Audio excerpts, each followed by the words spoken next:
फिर आपको Meenakshi tutorial YouTube channel में स्वागत है। आज हम लोग पढ़ते हैं मोशन इन टू डायमेंशन, द्विविमीय गति, दो दिशाओं में गति होती है। इसमें चाहे जो पढ़ा जाए, सबसे इम्पोर्टेंट चीज़ है इसमें वेक्टर एनालिसिस। वेक्टर एनालिसिस पहले मोशन इन टू डायमेंशन हम आपको बता दें।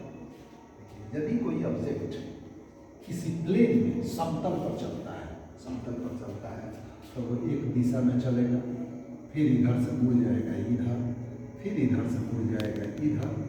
तो यही हमको द्विविमीय गति मोशन इन टू डायमेंशन होता है। इस पृथ्वी पर होने वाली सारी गतियाँ टू डायमेंशनल मोशन होती हैं। ऐसा ये नहीं सोचना है कि इधर गया तो फिर इधर हो गया, फिर इधर हो गया। जैसे ये इधर गया, इधर गया, इधर गया, तो ये थ्री डायमेंशन नहीं, 3 बार मुड़ा तो थ्री डायमेंशन नहीं हुआ, ये टू डायमेंशन ही है। क्योंकि चाहे जिधर भी मुड़ा है इस बोर्ड पर ही मुड़ा है। आप जानते होंगे साइंस में 3 ही डायरेक्शन होते हैं, एक्स एक्सिस, वाई एक्सिस और जेड एक्सिस। तो एक केवल एक्स एक्सिस की ओर हो, वाई एक्सिस की ओर हो, जेड एक्सिस की ओर हो, तो ये 1 डायमेंशनल मोशन हुआ।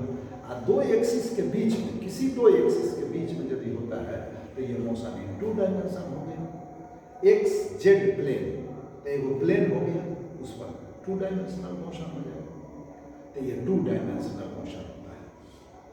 दूसरी बात, एक बात आपको हम एक प्रश्न पूछते हैं। देखिए, मान लीजिए कि कोई लड़का साइकिल से जा रहा है, दूसरा लड़का उसको धकेलने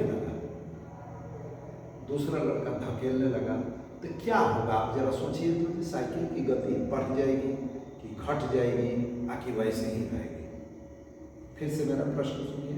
एक लड़का साइकिल चलाते हुए जा रहा है, दूसरा लड़का उसको धकेलने लगा, तो क्या होगा? साइकिल का वेलोसिटी बढ़ जाएगा कि घट जाएगा, आखिर वैसा ही रहेगा? हाँ, आप सही पूछे कि किधर से धकेल रहा है किधर से, बिना ये बताए उसका रिजल्ट नहीं बताया जा सकता है। जैसे आप देखिए, साइकिल मान लीजिए कि वो ऐसे जा रहा है, वो दूसरा लड़का पीछे से उसी डायरेक्शन में धकेलने लगा, तो स्वाभाविक ही की गति बढ़ जाएगी, बढ़वे करेगी। इसलिए कि वो फोर्स ये इधर से लगा रहा है और दूसरा फोर्स उसी डायरेक्शन में लग गया, तो गति बढ़वे करेगी। लेकिन यदि यही लड़का इधर से धकेलने लगा, ये फोर्स लगाया ये भी, तो यहाँ जो इन दोनों का सम हुआ ये घट गया, वेलोसिटी घट जाएगी। तो साइकिल की वेलोसिटी यहाँ कम हो जाएगी, यहाँ साइकिल की वेलोसिटी बढ़ जाएगी। मतलब कि फोर्स एक ऐसी चीज है जिसका रिजल्ट क्या होगा उसके मैग्नीट्यूड के साथ साथ डायरेक्शन में भी बताना जरूरी है। बिना डायरेक्शन बताए आप उसका रिजल्ट नहीं बता सकते। अब ठीक इसी तरह का एक दूसरा क्वेश्चन देखिए। मान लीजिए कि जमीन पर थोड़ा सा चावल रखा हुआ है, चावल है, ये चावल ऐसे रखा हुआ है। इस पर एक लड़का आया, एक झोला और चावल मिला दिया, तो क्या होगा? चावल बढ़ जाएगा कि घट जाएगा? हाँ, ये निश्चित रूप से बढ़ेगा, चाहे वो इधर से मिलाए या इधर से मिलाए, ये बढ़ेगा करेगा। क्योंकि यहाँ मास का सम हो रहा है, द्रव्यमान जुटता है, तो द्रव्यमान जुटेगा तो उसमें डायरेक्शन की कोई जरूरत नहीं है, लेकिन फोर्स जुटेगा तो उसमें डायरेक्शन बताने की जरूरत है। ठीक है? इस स्थिति में अब आप ये समझिए कि संसार में 2 प्रकार की राशियां पाई जाती हैं। There are 2 types of quantities in the world. क्या क्या? एक स्केलर, जिसको हिंदी में अदिश कहते हैं, और दूसरा वेक्टर, जिसको हिंदी में सदिश कहते हैं। अदिश, सदिश। देखिए, यहाँ हिंदी यदि थोड़ा बहुत पढ़े होंगे तो उपसर्ग है, और दिशा में उपसर्ग लग गया। शब्द के पहले जो लगकर अर्थ बदल देता है उसको उपसर्ग कहते हैं। ठीक है? तो दिशा में उपसर्ग लग गया, इसका मतलब दिशा के बिना, और दिशा में उपसर्ग लग गया तो दिशा के साथ। तो यहाँ अ और स दो उपसर्ग है जो दिशा के पहले लगकर उसका अर्थ बदल देते हैं। अदिश मतलब कि दिशा के बिना और सदिश मतलब दिशा के साथ। इसी को हम लोग स्केलर और वेक्टर कहते हैं। तो scalar quantity are those quantity which are completely represented by only magnitude are called scalar quantity। मतलब कि वह राशियां जो केवल परिमाण के द्वारा पूर्णतः व्यक्त की जाती हैं उन्हीं को हम लोग अदिश कहते हैं। अब वेक्टर क्या हुआ? The quantities which are fully represented by magnitude and direction both are called vector quantity। मतलब कि सदिश वे राशियां हैं जिनको पूर्णतः व्यक्त करने के लिए हमको परिमाण और दिशा दोनों की जरूरत पड़ती है, तो वो सदिश कहलाते हैं। तो ये अदिश और सदिश दो बातें हो गई। अदिश का एडिशन, सब्ट्रैक्शन, मल्टीप्लिकेशन माने गुना, जोड़, घटाव, भाग सब आप बहुत पहले पढ़े हैं। खूब अच्छी तरह से आप जानते हैं कि 6 kg और 4 kg जोड़ेंगे तो 10 kg हो ही करेगा, इसमें कहीं कोई गड़बड़ी नहीं है। तो इसलिए अदिश के बारे में पढ़ने की कोई बहुत जरूरत नहीं है, सदिश पढ़ना है, क्योंकि हम जानते हैं कि 6 न्यूटन और 4 न्यूटन हम यदि जोड़ते हैं तो ये 10 न्यूटन भी हो सकता है और 2 न्यूटन भी हो सकता है। तो इसलिए 2 डायमेंशनल मोशन को हम लोग बाद में पढ़ेंगे। इसमें एक टॉपिक आ जाती है वेक्टर एनालिसिस, माने वेक्टर के बारे में पढ़ते हैं। ये बोर्ड हम साफ करते हैं।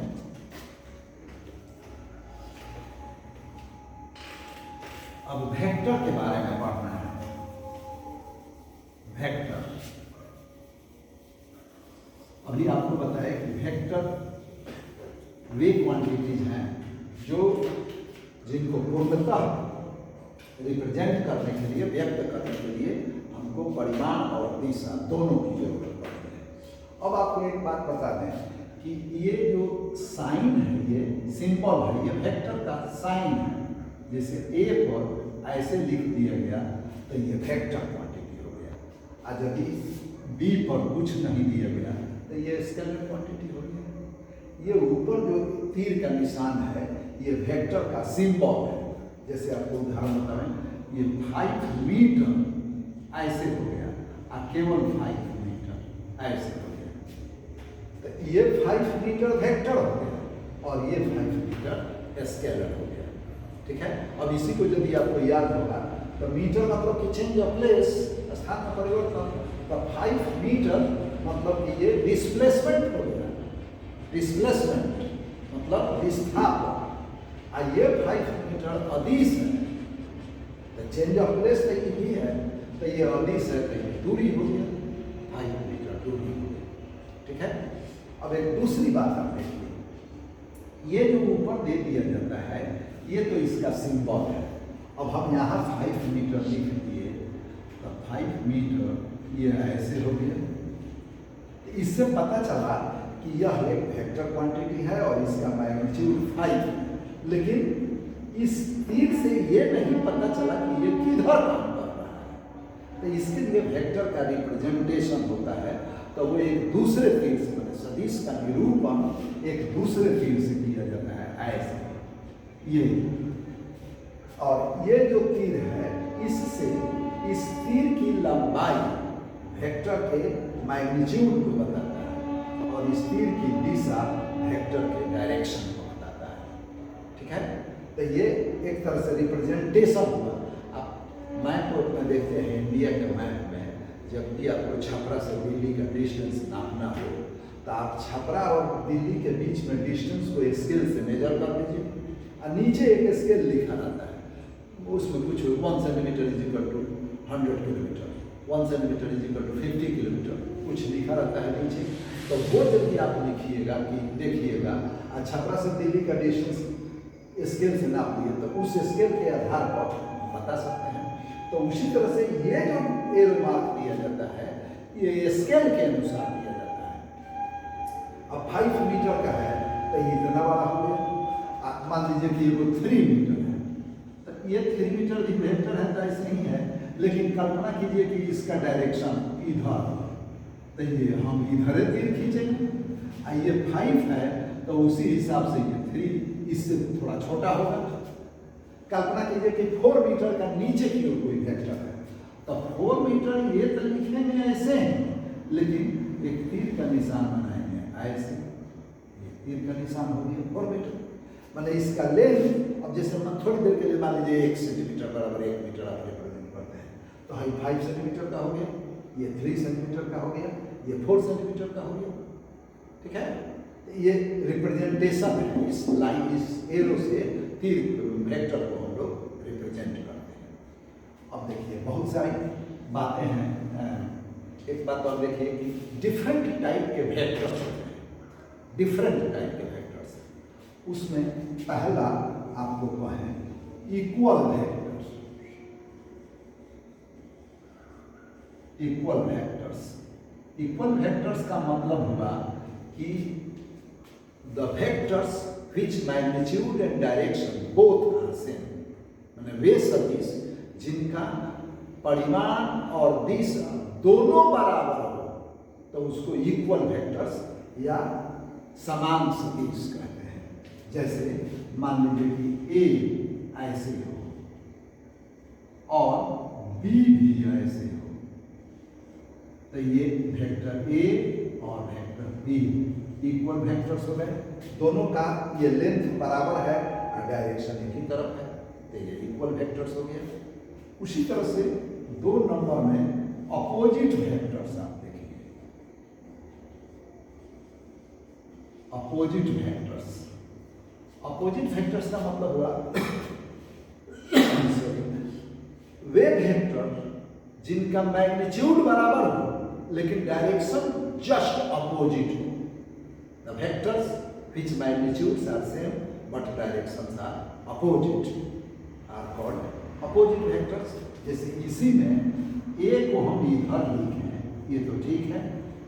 अब B को इसी के बराबर हम इधर लिख दें, तो ये वेक्टर A हो गया और ये वेक्टर B हो गया।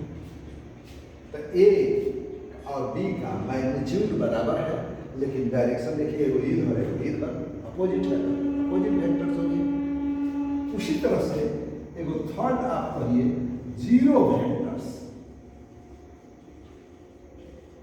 जीरो वेक्टर्स, जीरो वेक्टर्स इसको नल वेक्टर भी कहते हैं, हिंदी में शून्य सदिश भी कहते हैं। तो आप समझ गए हमें इसका मैग्नीट्यूड नहीं होता है। The vector which magnitude is zero is called zero vectors. जैसे मतलब इसका मैग्नीट्यूड जीरो वेक्टर हो गया, मैग्नीट्यूड जीरो। अब इसमें तीर का निशान डालने का जरूरत नहीं है, चूंकि इधर लेंथ नहीं होगा, ये जीरो वेक्टर हो गया।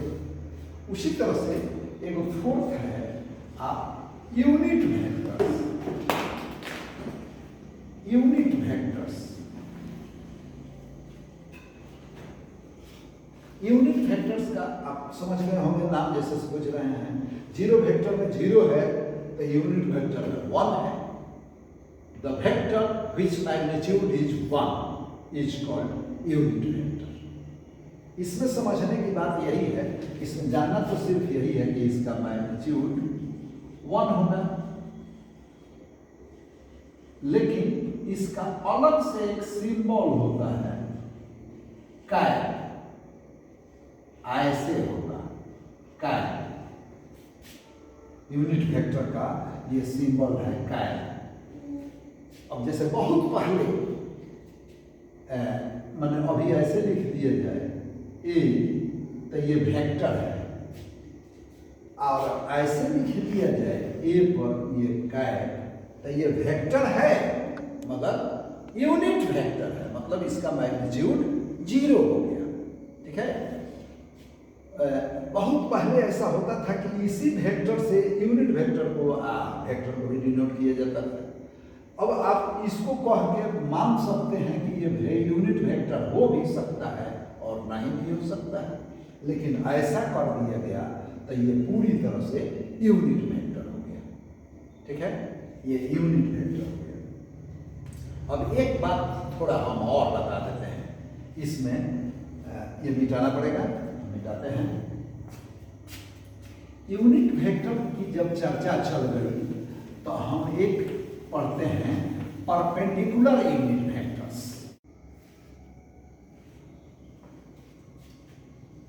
यूनिट वेक्टर की बात आई तो एक और बात हम बता देते हैं। जैसे देखिए ये 5 मीटर कह दिया गया, सिर्फ 5 मीटर कह दिया गया, तो इससे तो कुछ नहीं पता चला। ये पता चला कि इसका सिर्फ मैग्नीट्यूड, बस ये स्केलर है कि वेक्टर है, ये नहीं पता चला। यदि ये दे दिया गया तो ये पता चल गया कि ना ये वेक्टर है और इसका मैग्नीट्यूड 5 मीटर है। लेकिन ये कहाँ पता चला कि ये किस दिशा में काम कर रहा है, किस डायरेक्शन में काम कर रहा है? तो आपको अब उसके लिए 5 मीटर वेस्ट चाहे ईस्ट ये सब लिखा जाए तो वेस्ट का ईस्ट डायरेक्शन होता ही नहीं है। साइंस में डायरेक्शन नहीं होता है। साइंस में अभी थोड़ी देर पहले हमने बताया कि 3 ही डायरेक्शन होते हैं, X axis, Y axis, Z axis. तो अब क्या लिखा जाए? 5 मीटर एक्स एक्सिस, अच्छा है वाई एक्सिस, अच्छा है जेड एक्सिस, ये तो नहीं होगा ठीक। अब हतना बड़ा लिखा जाए तो ये भी ठीक नहीं है। तो सुविधा के लिए देखिए क्या किया गया, ये तो तीनों डायरेक्शन होते हैं वो परपेंडिकुलर होते हैं। जैसे एक्स एक्सिस हुआ, ये वाई एक्सिस हुआ, और जेड एक्सिस को हम ऐसे लिख देते हैं। दरअसल ये जेड एक्सिस ऐसे है नहीं, ये तो ऐसे होगा, मेरी पेन की तरफ ऐसे जेड एक्सिस। और इन्हीं तीनों डायरेक्शन को हम वेक्टर में डायरेक्शन के रूप में यूज करेंगे।